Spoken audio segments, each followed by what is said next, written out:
আসসালামু আলাইকুম বন্ধুরা। আজ আমরা একটি গুরুত্বপূর্ণ স্বাস্থ্য বিষয় নিয়ে কথা বলবো।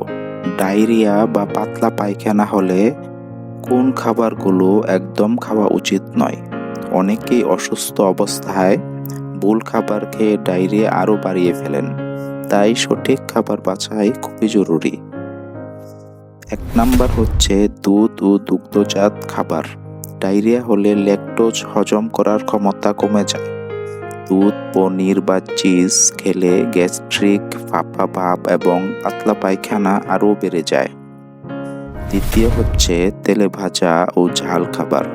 পুরি, সমুচা, ফাস্টফুড বা অতিরিক্ত মরিচ দেওয়া খাবার অন্ত্রকে উত্তেজিত করে। এতে হজম প্রক্রিয়া আরও দুর্বল হয়ে যায় এবং শরীর থেকে দ্রুত পানি বেরিয়ে যায়। তৃতীয় হচ্ছে মিষ্টি ও চিনি জাতীয় খাবার।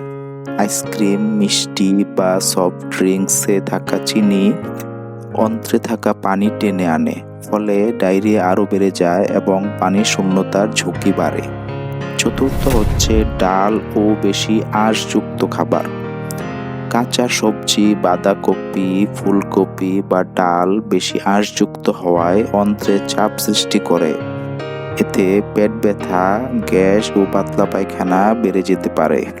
পঞ্চম হচ্ছে অ্যালকোহল ও ক্যাফিন। চা, কফি বা যে কোনো ধরনের অ্যালকোহল শরীরকে পানি শূন্য করে দেয়। এগুলো অন্ত্রে পানি শোষণে বাধা দেয়, ফলে ডায়রিয়া আরও বেড়ে যায়। ষষ্ঠ হচ্ছে কাঁচা বা আধা সিদ্ধ খাবার। কাঁচা সালাদ বা অল্প সিদ্ধ মাংসে জীবাণু থাকতে পারে। এগুলো খেলে ডায়রিয়া আরও বাড়তে পারে। তাহলে এখন প্রশ্ন আসতে পারে, কি খাবেন? চলুন জেনে নেই ডায়রিয়া ভালো হওয়ার জন্য যে খাবারগুলো বেশ উপকারী।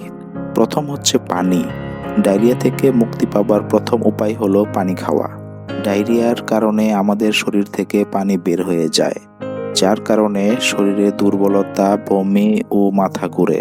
তাই এর জন্য প্রয়োজন ঘন ঘন পানি খাওয়া। দই। দইয়ের মধ্যে থাকে ভালো ব্যাকটেরিয়া যা ডায়রিয়া রোধ করতে সাহায্য করে। কলা। ডায়রিয়া রোধ করার জন্য কলা খুবই গুরুত্বপূর্ণ। শরীর থেকে বেরিয়ে যাওয়া পানি এবং পুষ্টি ফিরিয়ে আনতে কলার ভূমিকা রয়েছে। কলা খুব সহজে হজম হয়ে যায়। আপনি চাইলে কাঁচা কলা সেদ্ধ করে খেতে পারেন। এতে পাতলা পায়খানা দ্রুত বন্ধ হবে। খিচুড়ি। ডায়রিয়া হলে ভাজা পোড়া কিংবা বাইরের খাবার না খাওয়া ভালো। তাই ঘরে তৈরি মুগ ডালের খিচুড়ি পেট ঠান্ডা রাখবে এবং শরীরের শক্তি যোগাবে। আলু। সামান্য লবণ ও গোলমরিচের গুঁড়া দিয়ে আলু সিদ্ধ করে খেলে বা ভর্তা করে খেলে ডায়রিয়া কমে যায়। ফলের রস। পানির পাশাপাশি কমলা, ডাব, ডালিম কিংবা তরমুজের জুস আপনার শরীরে পানির মাত্রা ঠিক রাখবে এবং মাথা ঘোরানো থেকে মুক্তি দিবে। তাহলে বন্ধুরা, ডায়রিয়ার সময় শুধু ওষুধ নয়, সঠিক খাবার বাছাই করাও খুব জরুরি। ভুল খাবার খাবেন না, বরং হালকা ও সহজপাচ্য খাবার খাবেন। ভিডিওটি ভালো লাগলে লাইক ও শেয়ার করুন, আর স্বাস্থ্য বিষয়ক আরও টিপস পেতে আমাদের চ্যানেলটি সাবস্ক্রাইব করুন।